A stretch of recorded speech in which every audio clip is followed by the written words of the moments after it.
Buenos días, un saludo cordial. Muchas gracias por la invitación y por el espacio. Mi nombre es Silvana Tapia Tapia, soy doctora PhD en estudios sociojurídicos por la Universidad de Kent en Reino Unido y actualmente me desempeño como becaria investigadora del Liverhome Trust del Reino Unido en la Escuela de Derecho de la Universidad de Birmingham en el mismo país. Para mí es importante empezar por hablar de mi experiencia en general como investigadora sociojurídica en cuanto al aparato penal. Y creo que podemos afirmar sin temor a equivocarnos que históricamente y contemporáneamente el aparato penal cumple funciones de subordinación de ciertos sectores de la población que se encuentran en una desventaja enorme por diferentes razones de carácter sistémico. Estas razones están relacionadas con la discriminación racializada, con la desposesión económica en ciertas áreas de una sociedad o en países enteros. Está relacionada con la ausencia de oportunidades de educación y empleo. Lo que quiero decir con esto es que históricamente y contemporáneamente el aparato penal se caracteriza por encerrar personas pobres con pocas oportunidades de movilidad social y muchas veces sujetas a discriminación racializada. Esto no va a ser diferente en el caso de la niñez y la adolescencia. Definitivamente existe literatura que nos muestra que en sistemas de detención juvenil y de niñez en países como en los Estados Unidos hay una sobrerepresentación de personas de niñez y adolescencia no blanca en los centros de detención. Entonces estamos hablando de niñez negra, niñez y adolescencia latina, de procedencia latina y otras minorías racializadas. Existe un consenso significativo sobre el hecho de que la niñez y la adolescencia debe ser tratada en sistemas separados del sistema de adultos. Esto tiene muchas razones, muchos argumentos detrás, y uno de ellos, el principal quizá, es el momento del desarrollo psicosocial en que se encuentran niñez y adolescencia, que es muy diferente al momento de desarrollo psicosocial en sus vidas en que se encuentran las personas adultas. En el caso de la niñez y la adolescencia, es importante entender que se trata de un momento de su desarrollo en que es posible intervenir exitosamente con medidas socioeducativas. Quisiera aclarar, pese a lo dicho, que desde mi punto de vista es importante fijarnos sobre todo en las causas raíz de los problemas de violencia que estamos viendo entre niñez y adolescencia. Es importantísimo tener en cuenta el contexto en que estas personas viven, en que niños y niñas y adolescentes viven, entender cómo el contexto les expone a ciertos riesgos, a un sector de la niñez y adolescencia más que a otros sectores, cómo se coloca en situación de vulnerabilidad a la niñez y adolescencia ecuatoriana, qué medidas podrían evitar en un principio o por lo menos reducir la posibilidad de involucramiento de niñez y adolescencia con actividades que se encuentran prohibidas o con actividades de carácter ilícito. En el caso ecuatoriano no podemos dejar de hablar de la precarización extrema de la vida en amplios sectores de la ciudadanía.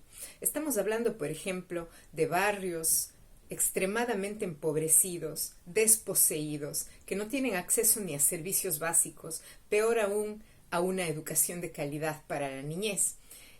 Desgraciadamente y trágicamente, incluso las escuelas se han vuelto lugares en los que la niñez y la adolescencia se ponen en riesgo. Y ese es un problema fundamental. La intervención del Estado y de sus agencias para conseguir que el sector educativo sea principalmente un sector seguro para la niñez y la adolescencia, en donde las personas que están dentro del sistema educativo puedan sentirse protegidas, valoradas y por lo tanto libres para desarrollar su personalidad, su creatividad, su inteligencia, sus habilidades, sus destrezas, es fundamental para poder abordar de manera integral el problema de la violencia. Y no podemos dejar de hablar de un problema extremo que en este momento es urgente en Ecuador, y es el problema de la penetración y asentamiento del crimen organizado, por ejemplo, de las mafias de los Balcanes, principalmente Albania, en el país. Esta penetración ha producido consecuencias sociales graves, y considerando el sector de la niñez y la adolescencia, que en razón de la precarización extrema de la vida se encuentra expuesta a el reclutamiento por parte del crimen organizado, tenemos que darnos cuenta de que la niñez y adolescencia en conflicto con la ley en este contexto en realidad es víctima del crimen organizado. Entonces, tenemos un Estado que toma decisiones de gobernanza que llevan a la precarización de la vida. Tenemos un contexto en el que habita la niñez y adolescencia ecuatoriana, o una gran parte de la niñez y la adolescencia ecuatoriana, sin acceso a educación y en el futuro probablemente sin acceso a empleo formal, digno y suficiente para cubrir las necesidades vitales. Si es imposible cubrir las necesidades vitales, las personas de todas maneras tienen que sobrevivir. Por lo tanto, estos sectores desposeídos son el enclave perfecto para el reclutamiento de niñas y niños, en el caso de los niños más frecuentemente para trabajar como gatilleros, para participar en secuestros, posteriormente para ser sicarios, y el reclutamiento de niñas muchas veces para fines de explotación sexual. Hay que entenderlo. Hay que entender también que estamos hablando de niñez y adolescencia que muchas veces termina incorporada a estos sectores del crimen organizado bajo amenaza.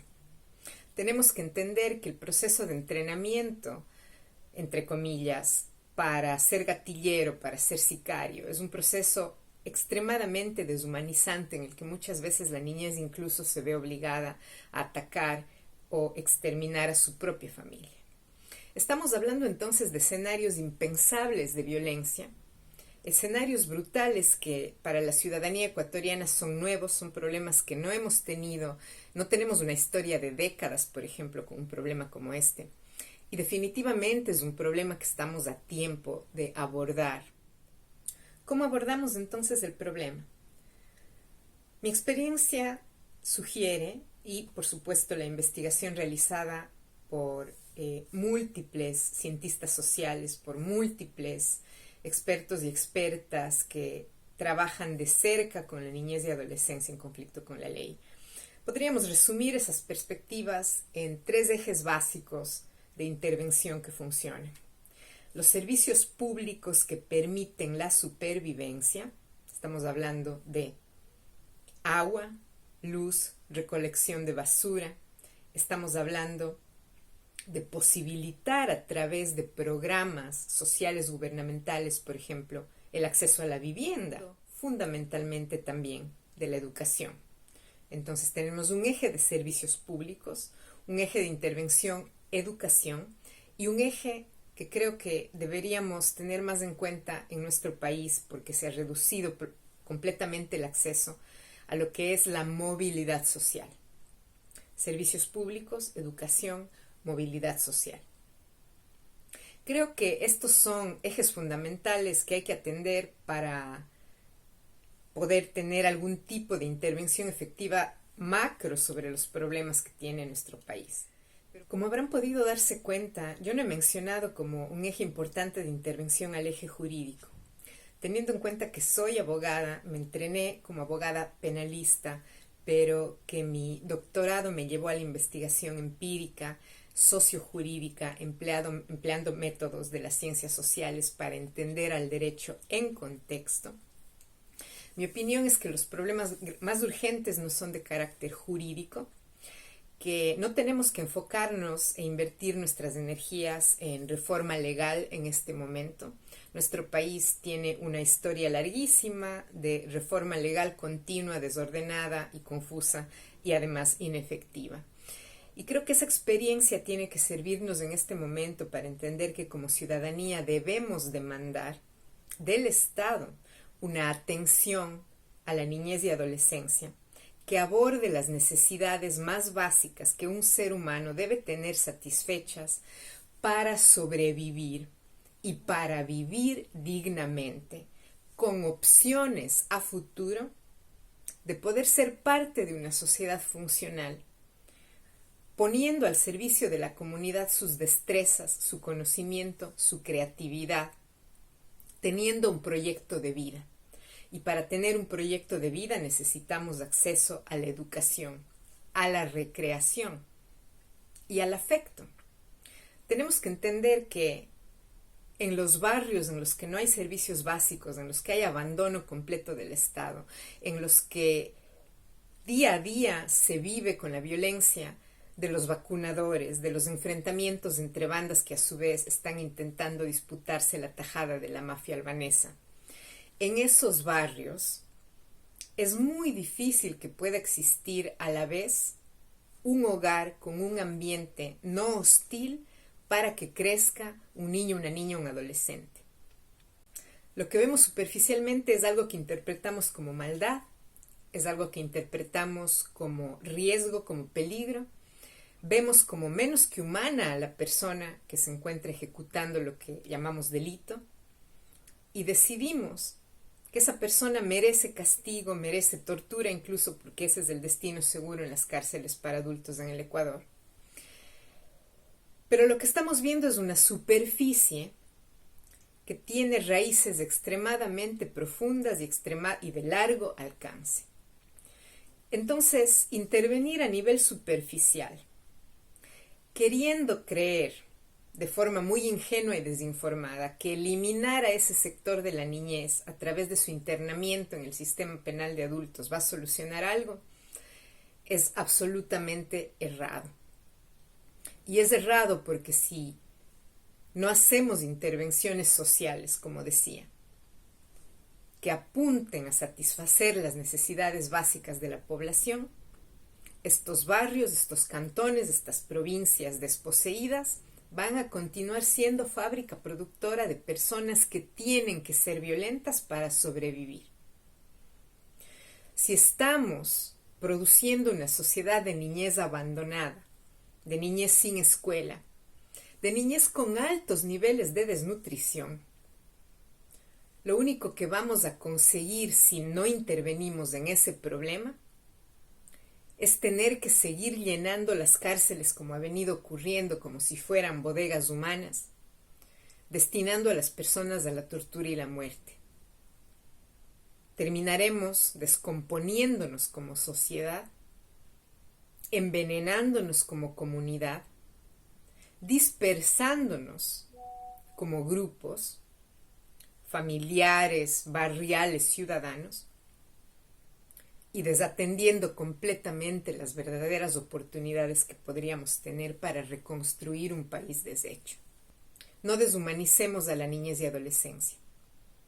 Si ya es cruel proponer medidas que en la práctica conducen o tienen un alto riesgo de conducir a la tortura y la muerte a personas adultas, proponer medidas violentas para intervenir sobre un sector vulnerabilizado como es la niñez y la adolescencia, resulta cruel y brutal.